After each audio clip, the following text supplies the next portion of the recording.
Ladies and gentlemen, what is up, and welcome today to a bit of a chat about the October 2018 updated tier list for Marvel Contest of Champions. We have had quite the month, man. We have had two phenomenal new characters introduced into the game, Emma Frost and Mega Red. Both of these characters are absolutely nuts. They have crazy damage, an arsenal of utility, so I've been very, very pleased. And, you know, new characters for some people, you're like, why do I care? They're out of reach. But in 3 and a bit months' time, they're going to be in the crystals, so, you know, you just gotta wait, man. Let the whales get milked and they'll come around. But yeah, those two characters are absolutely nuts, and there's so much they can do. But also, we have seen going live today, or might already be live by the time this video is live, with a new patch, is the buffs to Venom and Carnage. These characters have had such a needed rework and look incredible. I've seen so much gameplay from the beta, from 4-star, 5-star versions, taking on stuff in Act 5, Realm of Legends, Labyrinth of Legends, and breezing through it. And I feel like I've got quite a good handle on both of the characters and what they might be good for, but yeah, those have certainly not disappointed. And then we also have kind of a few shuffling about and changing some characters' rankings based on a lot of gameplay that I've been watching and experiencing myself over the last kind of month and a bit. So yeah, ladies and gentlemen, just before we start, as a reminder, Marvel Contest of Champions, if you didn't already know, is an incredibly complicated game. There are so many different characters, so many different matchups that you can have, and so many different nodes. And depending on the node or matchup or what mechanics are at play, can either make a character like super insane or just take away what makes them really, really good. So the game is incredibly complicated, and there's no way for a tier list to ever be definitive enough to say this champion is always better than this one, but use this tier list for what it is, an incredibly rough guide to what characters might be really, really valuable and looking into. But if you're looking to, you know, make some very high tier, valuable rank up decisions, it's always a good idea to kind of scroll through YouTube and Reddit and the forums and find as much information on that character. Like, my advice, when it comes to making like the best rank up decisions, is thinking about, okay, what do I want to do next? What's my next goal? Build Alliance War Offense, Labyrinth of Legends? Is it Realm of Legends? Is it Act 4? Is it Act 5? And then think about which character is going to assist me the most. And to be honest, when it comes to like everything kind of below Act 5, it's all pretty straightforward. You can get through anything with pretty much any character. But when it gets to like Act 5 and above, you know, it's always good to do your homework before making some valuable rank up decisions. But use this again for what it is, an incredibly rough guide based on my opinion to which characters I think are very, very valuable and good to have at the top of your roster in MCOC. So yeah, just standard disclaimer out of the way, ladies and gentlemen. But let's talk about the two new gods that we have introduced into Marvel Contest of Champions. So the first one is a Mega Red. And what makes a Red so good? You can certainly Google a lot of 5-star gameplay to get a very good idea, but Legacy has some of the best out there at the moment. But a Mega Red has essentially double immunity, so he's fully poison immune, but in any bleed matchup, he mitigates the bleed damage by 90%, which allows him to power up his death spores to get even more damage and even more regeneration, so you're pretty much immune to bleed, and you're making even more gains whenever you're bleeding, providing it's not too much on a Mega Red in terms of damage and healing as well. So yeah, just absolutely crazy. Pretty much a double immunities character. Again, has some crazy regeneration, some really, really good regeneration, especially on the Special 1 and Special 3, which can make him an incredibly good sustainable character when it comes to stuff like Alliance Quest and Map 5 questing in general. So yeah, there's a lot of uses for a Mega Red, and he has crazy damage, and a lot of his damage is passive degeneration, which makes him exceptionally valuable, because there are a lot of characters here and there that are immune to stuff like poison and bleed, but nobody that's really able to mitigate this passive degeneration, apart from Gladiator Hulk, who will be a bit of a pain in the ass to fight with Mega Red. So yeah, watch out for those Gladiator Hulks there. Also, with his Death Spore, he's going to reduce armor and also reduce chance to shrug off, so this can help additional matchups like Kingpin and Agent Venom. And also his mediums deal no damage back when you have it in certain matchups like Korg or Electro, and Korg is one of the biggest new pains in the ass, so yeah, an incredibly good counter for that. But also for Electro, you can just, you know, you use double medium combos, or you know, just heal back via the Death Spores as well if you want to. So There are a lot of very interesting ways that a Mega Red can be played, but I think he's a very valuable character for high-tier questing, high-tier Alliance quest, and we are seeing a little bit of him on Alliance War offense on certain immunity paths, because again, those really like annoying like bleed or poison nodes, this man can tank as well, and he just has kind of like an arsenal of utility and a lot of interesting ways that you can play this dude. So yeah, I love a Mega Red, and again, some badass damage in the right scenario, but to get the really good damage on a Mega Red, you ideally need like a very aggressive matchup there. And the next new character we have is Emma Frost. Now, I like to describe Emma Frost as an alternate, arguably better version of Iceman. So, just to give you a bit of a comparison, she has the triple immunities that Iceman has, plus quite a few more. So she is immune to Poison, Incinerate, Bleed. She is also immune to Cold Snap, so completely counters Iceman, and also Frostbite as well. Shock and also Stun. She has an Evade counter whenever she's in a telepath form, whenever she fires off special attacks, so the opponent cannot evade there. And also her Awakened ability can mitigate the amount of maximum damage she takes from a hit, and also allows her to revert to her diamond form, which she is really, really beefy in as well. So yeah, there's just quite a few interesting ways that you can play Emma Frost, but that's how she's kind of very akin to Iceman. But on top of all of that stuff as well, she also has on her special 2 a 50% ability accuracy reduction, which again, if you time that in as well with like stun parries, is 80% ability accuracy reduction for the duration of that. She also has a taunt on her heavy attack when she is in telepath form as well, that you can trigger to maybe get out some special attacks or maybe counter some all or nothing nodes, and arguably has slightly more damage output than Iceman in my experience, so a little bit more. So I like to describe her as an alternate Iceman that is arguably a little bit better, but you know, I'd say that they're still very, very similar, and there are scenarios I think where Iceman is going to be a little bit better. I think Iceman has the advantage of immediately being able to counter evade when he's awakened with that cold snap, but also you do need to play very aggressively on Iceman to keep up that evade, whereas Emma Frost, you just need to like stay at more power than the opponent. And yeah, I think Iceman's Ice Armor, only 5% off a special free is really, really good, whereas Emma Frost, even at high level, is like 15% off a special free. So yeah, maybe not that great at tanking specials, but she can still tank multiple specials and survive there, and do a lot of other stuff. So again, a bit of an alternate version of Iceman, but a very fun character to play. If you want to check out some Emma Frost gameplay or Mega Red, we have some rank up videos for the both, but I've also changed, some of the essential tags here, the wording on them, to essentially say like a large benefit from awakened ability, that's the star, the muscle is large benefit from high signature level, and the kind of 2 lovers is large benefit from unique synergy, just to highlight characters that are greatly improved by awakened abilities for kind of their general use in the game. And at Mega Red, he does get a lot off his awakened ability in terms of damage, so that is maybe one of the cons of the character, but even unawakened, he's still a good character to play and pull. But yeah, he does benefit quite a bit from the awakened ability because it increases damage output by so much, generally speaking. So yeah, I really like a Mega Red. He is super fun as well as Emma Frost, 2 really great new characters. Now, with the Venom and Carnage revamps, just to give you a little bit about both of the characters, again, there's plenty of gameplay out there at the moment, and there will be plenty more, I assume, in the coming weeks as well. I want to do some updated videos on live, but essentially, Carnage has been changed to like a crazy damage ramp champion. There is so much damage off Carnage now, it is absolutely absurd, and he's a character that starts off with immense power gain. It's really just all about the damage and bleeds, and they just go up and up and up and up, so it's made him a really, really good character. If you're looking for like a good Labyrinth of Legends option for the the characters that can be bled, because obviously you're probably still going to have a bit of a bad time against Colossus and Unstoppable Colossus. However, it shouldn't be too bad. He's got a bit of an armor break, but mainly a lot of bleed damage there as well. But Carnage is just all about damage. This character has pretty much got no utility, but his damage is absolutely phenomenal. And again, it's a case of like getting all the buffs and the damage just going up and up and up there. Whereas Venom has got a significant boost to his damage, but he's also got added in quite a lot of kind of core utility, which is very useful. But he doesn't have as much damage output potential as Carnage has when it comes to kind of longer fights and ramping up by the look of it. However, the damage is very, very nice on Venom from what I've seen so far.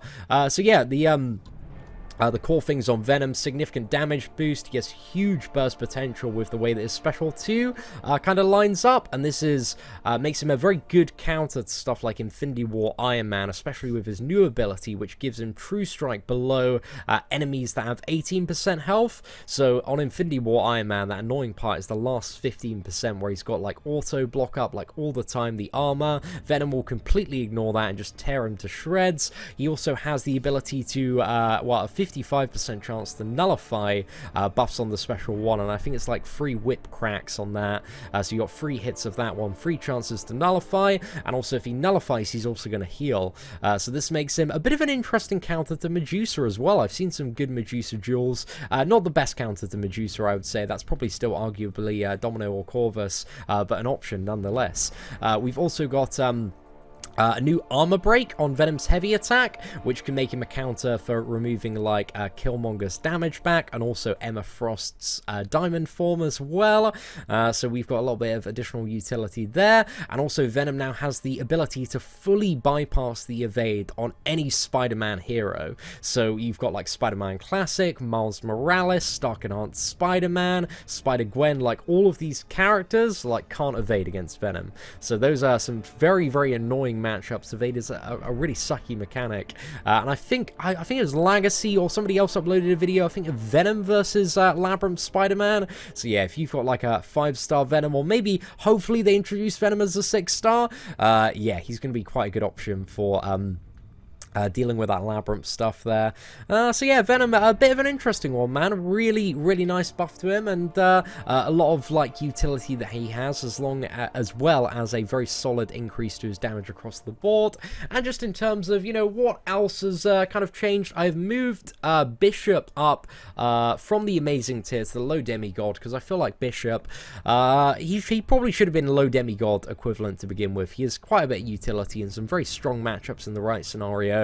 But Bishop is only really good against, what is it, skill champions and energy champions. Other matchups, he's still alright for, but those ones he shines quite well. And if you want to see some Bishop gameplay, we got some 6-star gameplay on the channel there. I've also moved what is it, Rocket up to amazing tier, just because I think his damage output is so good, man, and that kind of raw damage is very, very useful. I play 6-star Rocket Raccoon so much on the free-to-play account, and I thought he deserved a little bit of a bump up from occasionally useful. So if you get a 6-star Rocket Man, it is not the end of the world. I find him like a very, very useful character, and he's got me through quite a lot of random stuff in like Act 5 and uncollected stuff. So yeah, he's been oddly a bit of an MVP, really. So I don't know, I maybe at some point in the future might move him up a little bit more, but I think Rocket is still just crazy for the amount of solid damage he has on him. But again, comparatively speaking, he's still quite a bit lower than a lot of the top characters.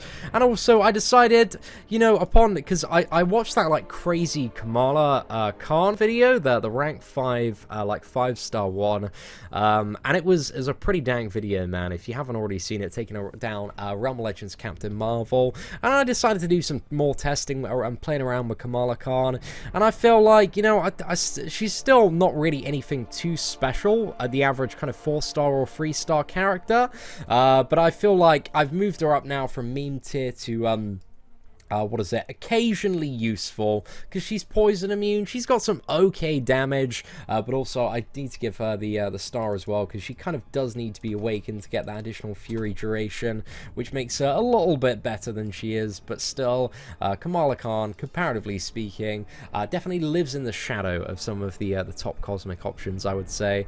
But yeah, we decided to just give her a little bit of a bump up. But aside from that, in terms of the god tier champions, Iceman, we've still got kind of a triple immunities, evade countering, special soaking champion.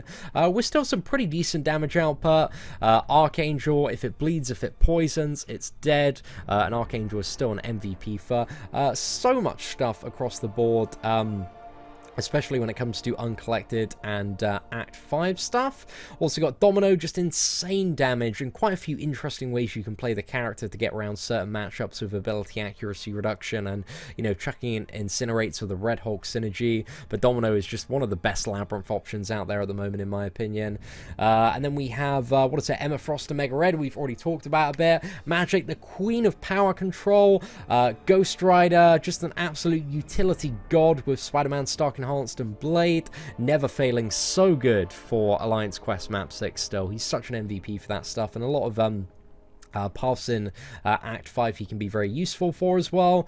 Dr. Voodoo, ability accuracy reduction, power control, regeneration at the start of the fight. There's a lot of poison as well in certain matchups, can help to strip the buffs down and really hammer that damage out.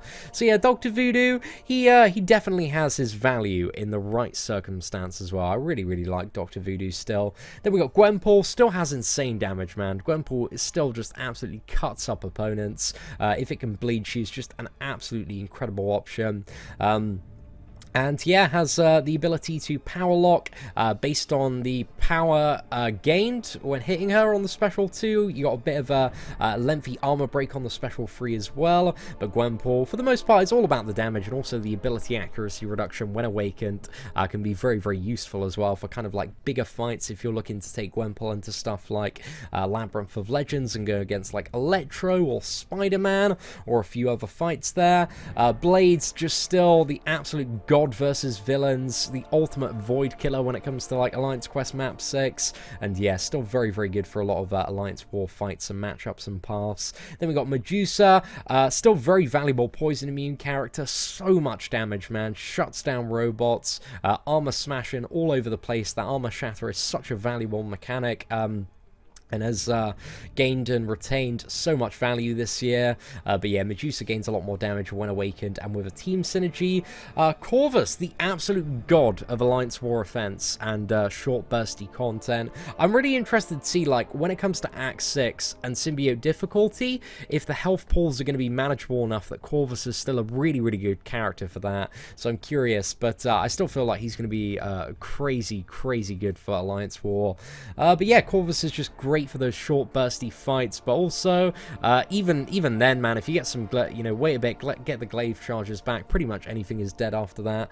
But in the full boost pay to win Alliance War meta, like, Corvus is just an absolute god at the moment.